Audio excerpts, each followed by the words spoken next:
Fala meu querido, fala minha querida, seja muito bem-vindo ao Mini Prosa e hoje vai ter tijolada na tua cabeça aqui, ó. Hoje a gente vai falar desse livrinho aqui, Musashi, essa obra muito interessante, tem muito que falar disso daí. Então já vou pedir para você, por favor, não deixe de curtir o vídeo, não deixe de comentar. E se você não é inscrito no canal, por favor, se inscreve aí, ativa aí o sininho para receber as notificações. E não menos importante, vou pedir para você mandar aquela crítica construtiva, porque o meu objetivo aqui é melhorar e sempre. Vamos embora! O livro, ele originalmente foi lançado em partes nos folhetins de jornal. Isso começou em 1935 e foi até 1939. Então foram 4 anos que o nosso querido autor Eiji Yoshikawa levou para concluir a obra. E só foi depois que as editoras, no caso tem uma editora especial cujo nome não me vem à cabeça, mas essa editora foi responsável por compilar esses volumes e transformar em uma série de livros. E aqui no Brasil, a Estação Liberdade, ela é responsável pelo Musashi aqui, pela obra traduzida. Aqui, no início, eles vendiam em 3 volumes, eram 3 volumes separados, e hoje são 2 volumes, que são esses que eu mostrei pra você no comecinho do vídeo. Não foi fácil conseguir, cara, foi uma saga, daria pra fazer um vídeo só pra falar da saga que foi. Porque o Musashi é um livro caro aqui no Brasil, se você comprar ele novo, né? No meu caso, eu tive que pesquisar muito em sebo, porque ele também é um livro difícil de encontrar em sebo, pelo menos eu tive dificuldade. Mas quando eu consegui pegar por um preço bacana e em um estado legal. Falando um pouquinho mais sobre Eiji Yoshikawa, ele é citado como um dos melhores, se não o melhor escritor japonês na categoria de romance histórico. Que são esses livros de ficção, esses romances que tem como pano de fundo algum acontecimento que rolou aqui no nosso planeta Terra, né? Um acontecimento verídico. O Musashi é o livro mais popular que ele escreveu. Se diz por aí que o livro já vendeu mais de 120 milhões de cópias ao redor do mundo, sendo a maior tiragem da história de um livro japonês. E falando um pouquinho da sinopse, o livro vai contar a história de Miyamoto Musashi, um samurai, um espadachim que realmente existiu lá pelos anos de 1600 na história do Japão. A vida dele, a biografia dele, se você for pesquisar na internet ou buscar algum tipo de documentário, você vai ver que o Miyamoto Musashi ele teve uma vida muito marcada por duelos, né? E ele tinha essa ambição de se tornar um grande espadachim.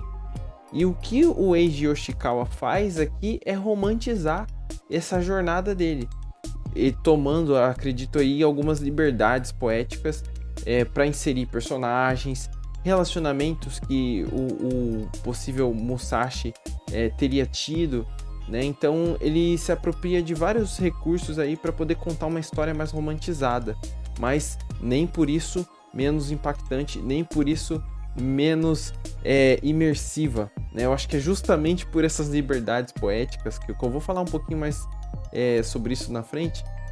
Mas é justamente por conta dessas liberdades poéticas que ele toma que deixa a narrativa tão interessante, deixa a gente tão engajado. E aqui a gente vai acompanhar o Miyamoto Musashi desde quando ele é um jovem, né, inconsequente ali, até ele se tornar um guerreiro honrado, né, um guerreiro que percebe que o caminho da espada está intimamente ligado ao crescimento pessoal. Uma curiosidade interessante é que no Japão existem até estátuas, monumentos dedicados a passagens da vida do Musashi. E ele não era só espadachim, ele também era pintor, né? Existem quadros atribuídos a ele. E ele também é escritor, posso falar assim? Porque no leito de morte ali, segundo os registros, ele escreveu uma obra, né, que ficou conhecida como o Livro dos Cinco Anéis. Talvez você já tenha ouvido falar desse livro.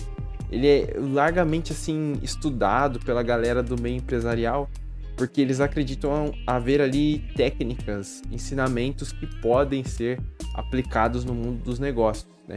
Que é um livro, assim como A Arte da Guerra, eu acho que ele entra nessa categoria de um livro para estrategistas, mas a gente pode tirar muito mais conhecimento desse tipo de obra, né? Então, tá aí o Miyamoto Musashi, que realmente existiu. E eu separei aqui alguns motivos que podem te levar a ler Musashi. Alguns motivos que fazem dessa obra uma obra tão recomendável. Já dizia o poeta, a ficção contém verdades que estão além dos fatos. Então aqui pode ser que a gente não tenha uma experiência de assistir um documentário, mas com certeza é uma experiência aí equivalente a assistir um bom filmão, sabe? Um bom épico, tem guerras, tem duelos, espadachins errantes, é muito interessante esse universo. E a representação é muito interessante, né? Porque mesmo assim, não sendo tão fiel, vamos falar assim, aos fatos, da forma como eles aconteceram certinho, a representação desse Japão feudal é muito intensa, muito colorida. A gente vai viajar pelas mais diversas classes, a gente tem desde os ricos aos pobres, dos camponeses aos samurais, aos imperadores. Então a galeria de personagens é muito extensa, a galeria de acontecimentos, ela perpassa todas as camadas da sociedade. Isso faz com que a gente tenha em mãos uma visão muito geral, assim, a gente tem acesso a todas as camadas do que provavelmente foi aquele sentimento de viver naquela época, sabe? Então isso é muito da hora. E um detalhe aqui interessante da nota da tradutora que está no comecinho do livro, que foi a Leiko Gotoda, ela que é uma figura muito importante na tradução de romances, principalmente na tradução de romances japoneses diretamente para o Brasil, porque o que acontecia muitas vezes é que um romance japonês passava por um tradutor americano, saía uma versão americana do livro e só depois nós brasileiros tínhamos acesso a um livro que vinha traduzido do inglês, né? Então a Leiko Gotoda ela foi muito importante para fazer essa ponte entre as obras japonesas estarem passando aqui para o Brasil. E eu tô falando um pouco dela aqui porque no início do primeiro livro tem uma nota dela explicando as dificuldades de se traduzir o Musashi para o português. É realmente um trabalho assim muito, muito interessante por parte da tradução, um trabalho muito interessante de pesquisa também, porque existe uma quantidade absurda de rodapés aqui que você vai ler e vai ser muito legal, porque você vai ter acesso a muitas curiosidades do folclore japonês, da cultura japonesa. São termos muito específicos que eu acredito que só uma pessoa que teve contato ou que entende de cultura japonesa conseguiria passar pra gente, né, que desconhece. Então, essa parte histórica e cultural do livro é realmente impecável. Segundo tópico que eu queria abordar é porque é divertido. Esse livro é muito divertido, cara. No sentido de que a história é muito legal, ela te prende. Como eu falei, esse universo do Japão feudal tem figuras muito interessantes, cara. A gente tá falando de técnicas de samurais, né? Como cada um enxergava esse caminho da esgrima. Os personagens, a galeria de personagens é muito rica. A gente vai ter todos eles interagindo em um universo muito vivo. Então é muito legal. Esse universo de Japão feudal, para mim, tem um apelo estético muito forte. É um tipo de coisa que me interessa, né? Mas mesmo se esse não for o seu caso, eu posso te dizer que a história é muito legal. A história é muito... ela te pega de surpresa, várias reviravoltas. E tem, assim, uma rivalidade muito intensa entre um Musashi e um arqui-inimigo, que é o Sasaki Kojiro. E quando culmina no duelo dos dois é muito legal. O livro realmente consegue fazer um belo trabalho em te segurar, em te manter engajado ao longo da narrativa. Esse terceiro e último tópico que eu quero abordar tem a ver com o fato de que a explicação, talvez uma possível explicação por que as pessoas não vendem esse livro muito fácil. A gente encontra esse tipo de obra presa na mão de algumas pessoas e a gente não encontra tanto nos sebos, né? Porque tem a ver com aprendizado. Esse livro, ele é recheado de filosofia zen budista, porque ele tentou fazer uma narrativa que o Eiji Yoshikawa, ele fez uma narrativa que conversa muito com os valores zen budistas. Então, algumas visões de mundo, alguns conceitos, eles resvalam naquela sabedoria oriental, sabe? Então, muitas das passagens do livro são tão intensas, assim, em termos de filosófica, assim, você fica se questionando, aquilo fica em você. Porque são valores que podem ser utilizados, ou que a gente pode enxergar a utilidade desses valores até os dias de hoje. São questões humanas que permeiam a nossa natureza mesmo. Então, cara, é muito legal isso. Isso aqui eu acho que é o que fala muito alto no coração das pessoas que leem esse livro, porque essa questão de aprendizado, o que você consegue adquirir lendo esse material, vai muito além de uma boa história, sabe? São valores de vida, né? Valores que você pode realmente nutrir no seu cotidiano. Então, eu acho que esse é o grande fato das pessoas terem o Musashi como um livro guardadinho, bonitinho, porque ele tem esses valores, tem esse aprendizado que você pode adquirir lendo ele, acaba sendo muito rico, né? E as pessoas acabam segurando isso por bem e por mal. O sol está se pondo, mas eu vou acabar esse vídeo só para falar mais uma coisinha que é importante, que tem a ver com uma coisa que pode incomodar você, né? Eu falei das coisas boas, exaltei as coisas boas desse livro, mas tem uma coisa que me incomodou, então pode incomodar também, que tem a ver com a representação feminina nesse livro, né? As personagens femininas, elas acabam sendo representadas ou como donzelas em perigo, ou como bruxas, né, maquiavélicas. Então, essas duas figuras estão muito presentes em quase todas as personagens femininas, assim, ou elas são isso ou são aquilo. E eu acho que isso pode incomodar principalmente as leitoras, né? Que vão se sentir um pouco ofendidas, às vezes, com a forma como as personagens femininas são retratadas aqui.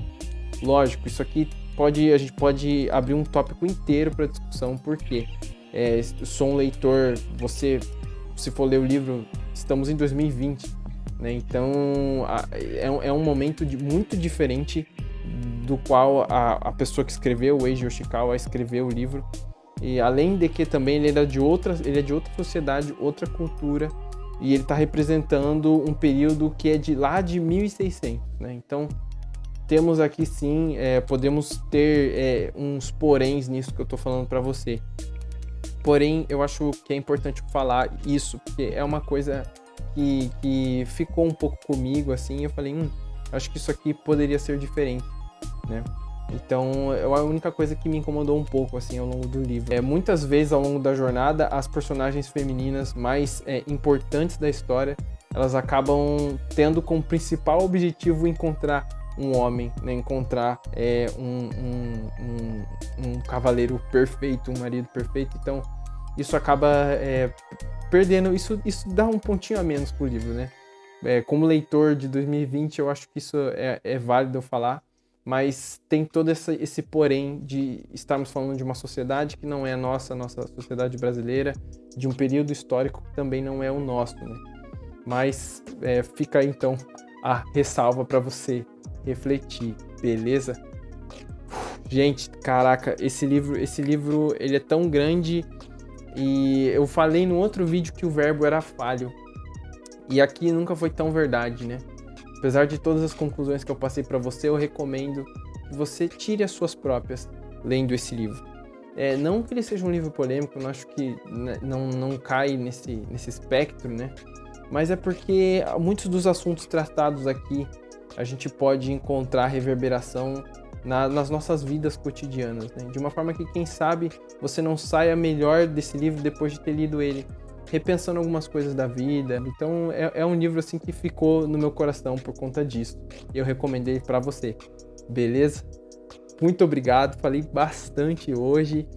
Novamente, o verbo é falho, fiz o possível para poder passar alguma coisa do que eu li aqui, mas logicamente a gente nunca consegue chegar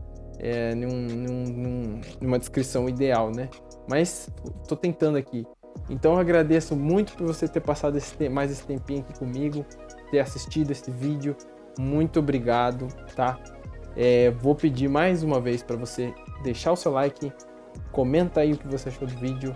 Não se esquece de se inscrever caso você não é inscrito, e manda aquela crítica construtiva para mim, né? Para que eu possa melhorar a qualidade, porque o meu objetivo é melhorar e sempre, beleza? Muito obrigado e até semana que vem. Fui, é nóis, valeu, falou!